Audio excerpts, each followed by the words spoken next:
अब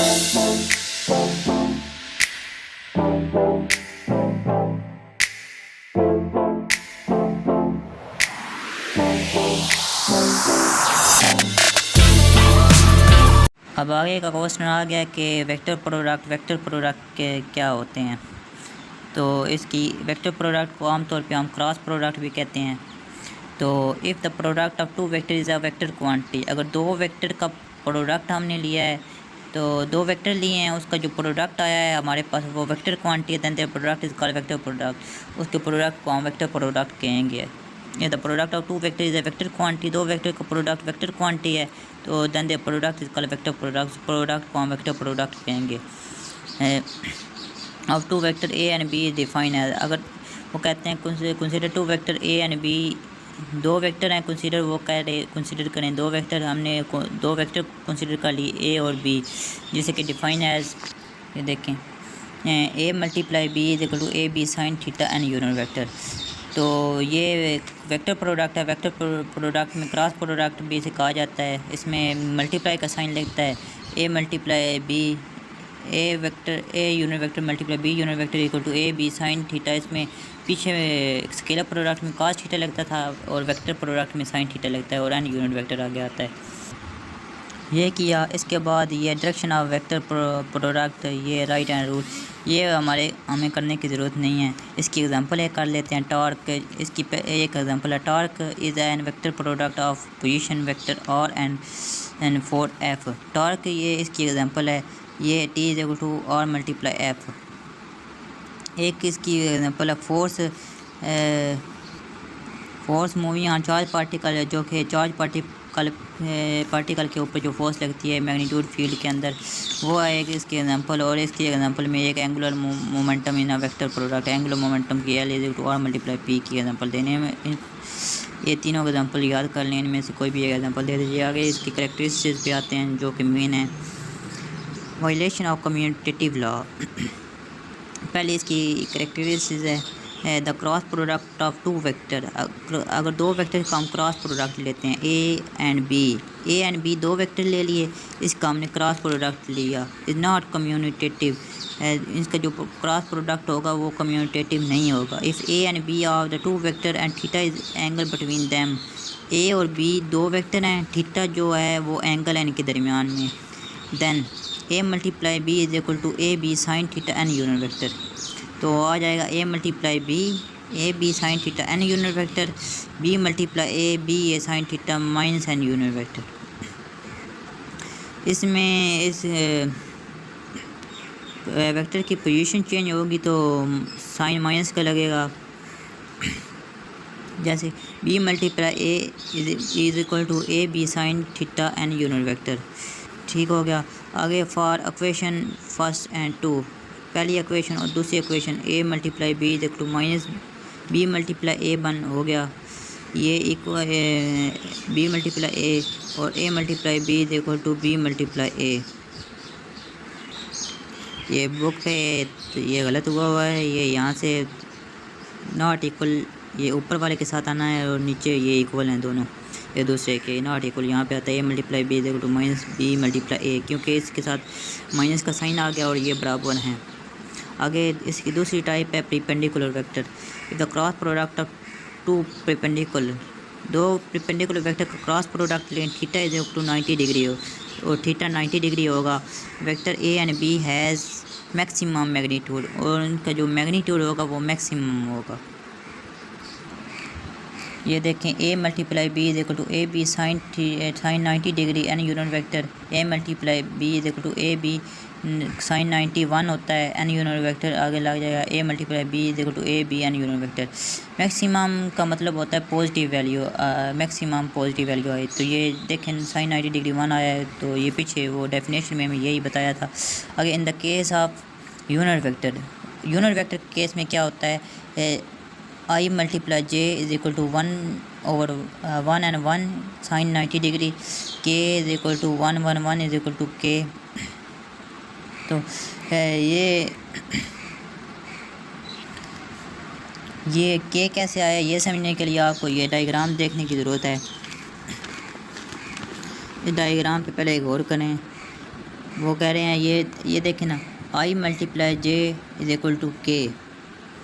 ये अगर सर्कल सीधा चल रहा हुआ तो I multiply J is equal to K आ जाएगा। अगर उल्टा चला I multiply K is equal to minus J आएगा। ये सर्कल पे ये डिपेंड करता है। ये चीज़ बताई हुई है जो इन्होंने, I multiply J is equal to K हो गया, J multiply K is equal to I हो गया, और K multiply I is equal to J हो गया। ऐसे ही जे मल्टीप्लाई आई, जैसे यहाँ से जे मल्टीप्लाई आई करते हैं, जे मल्टीप्लाई आई उल्टा सर्कल चला तो ये माइनस के आएगा। तो ये देखें, and J multiply is equal to minus K हो गया। आगे पैरेलल और anti parallel vector, the cross product of two parallel cross product दो पैरेलल वेक्टर का लें, theta is equal to 0 degree, theta 0 degree होगा, और two anti parallel theta is equal to 180।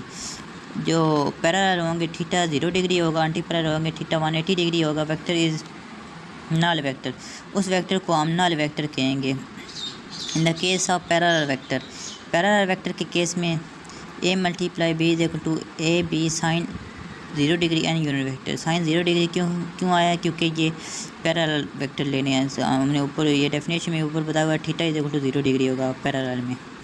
तो A B is equal to sine 0 degree होता है, sign 0 degree 0 होता है, कॉस 0 डिग्री 1 होता था, साइन 0 डिग्री 0 होता है।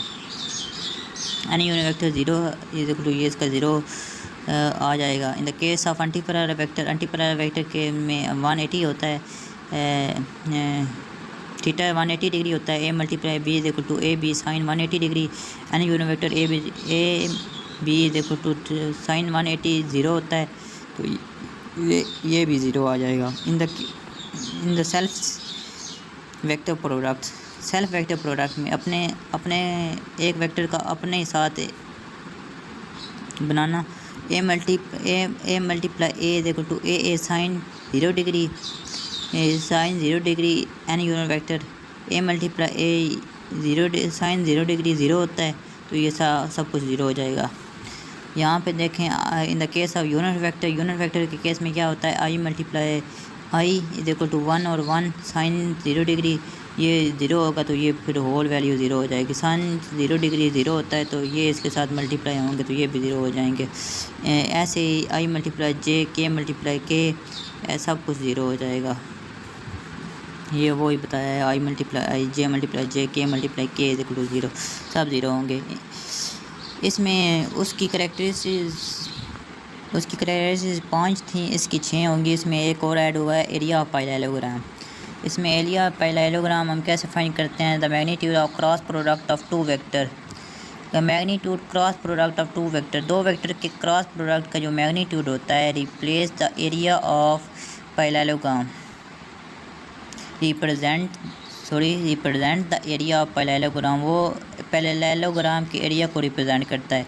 फॉर्म विद दीज वेक्टर, जो कि इन वेक्टर के ज़रिए बनता है, taken as it two adjacent side, जैसा कि हम दो एडजेसेंट साइड ले के एरिया फाइंड करते हैं। जैसा कि area of parallelogram length multiply height, area parallelogram का एरिया फाइंड करने के लिए हम लेंथ को मल्टीप्लाई करते हैं हाइट के साथ। ए हमने ले लिया, ये ए यूनिट वेक्टर, ये ए ले लिया, और ये बी परपेंडिकुलर था, बी साइन थीटा हो जाएगा, B sine theta, A B sine theta, और magnitude of A multiply B is equal to the area of parallelogram हो जाएगा ए मल्टीप्लाई बी। जो भी वैल्यू होगी ए और बी की, उनको वापस में मल्टीप्लाई करेंगे तो वो इसका एरिया हम इस ज़रिए से हम निकाल सकते हैं। अब आगे इसकी छठी है vector product in the rectangular component form. Vector product rectangular component की फॉर्म में consider vector A and be in the space, दो वेक्टर ये भी कंसिडर हमने करने हैं जो कि स्पेस में हैं।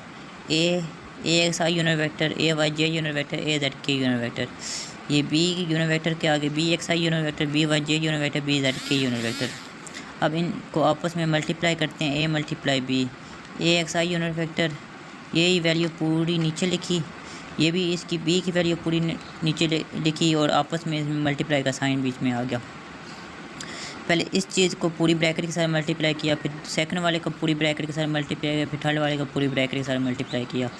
तो जब मल्टीप्लाई किया तो जो सेम है पहले स्केलर प्रोडक्ट में जो सेम थे उनकी जगह 1 आया था, और जो चेंज थे उनकी जगह 0 आया था। तो ये वेक्टर प्रोडक्ट में जो सेम है उनकी जगह 0 आ जाएगा, और जो सेम नहीं है उनकी जगह 1 आएगा। आई मल्टीप्लाई आई यूनिट वेक्टर ये सेम है, इसकी जगह 0 आ गया, और जो सेम है उनकी जगह 0 आया, बाकी सारों की जगह ये बाकी इस तरह ए एक्स बी एक्स आई मल्टीप्लाई जे यूनिट वेक्टर। ये पीछे मैं उस डायग्राम में आपको समझाया था। ये आई मल्टीप्लाई जे होगा, इसका आंसर आगे के आ जाएगा, के यूनिट वेक्टर। ये पीछे मैंने आपको बताया, एक बार फिर मैं आपको दिखा देता हूँ। ये देखें I multiply J is equal to K आ जाएगा। ये अगर सर्कल सीधा चला तो ये पॉजिटिव वैल्यू आएगा, सर्कल उल्टा चला तो हम नेगेटिव लिखेंगे। ये भी इसी तरह पुटिंग हुई है, आई मल्टीप्लाई जे के आ गया, ऐसे के आई मल्टीप्लाई के इक्वल टू माइनस जे आ गया। सर्कल उल्टा चलेगा तो ये आया। इनकी वैल्यू पुट की, तो वैल्यू पुट करने के बाद ए वाई बी जेड माइनस ए जेड बी वाई, ये दो आई वाली आई यूनिट वेक्टर और आई यूनिट वेक्टर वाली ये दोनों वैल्यू ले ली, इनमें से आई कॉमन ले लिया और ये ब्रैकेट के अंदर आ गया। इसमें से जे कॉमन ले लिया, ये ब्रैकेट के अंदर ये वाली चीज़ आ गई, और ये कॉमन ले लिया, इसमें के कॉमन ले लिया, ये ब्रैकेट के अंदर वाली चीज़ अंदर आ गई। ये करने के बाद A unit vector multiply B unit vector का ये हमारे पास ये आंसर आ जाएगा सिंपली। ये हो गया हमारे सेकंड चैप्टर का ये तीसरा लॉन्ग क्वेश्चन भी कंप्लीट हो गया। सेकंड चैप्टर में 3 ही लॉन्ग क्वेश्चन थे जो हमने कंप्लीट कर लिए। इसके बाद अब आगे वाले चैप्टर पे हम जाएंगे, देखेंगे आगे वाले चैप्टर में कौन सी लॉन्ग है। तो मेरी आपसे रिक्वेस्ट है कि मेरे चैनल को लाइक करें, सब्सक्राइब करें और कमेंट करना ना भूलें कि आपको मेरा लेक्चर देना समझ आता है या नहीं आता, और बीच में से जो कुछ ना समझ आया आप मुझे कमेंट करके पूछ सकते हैं। शुक्रिया बहुत बहुत आपका।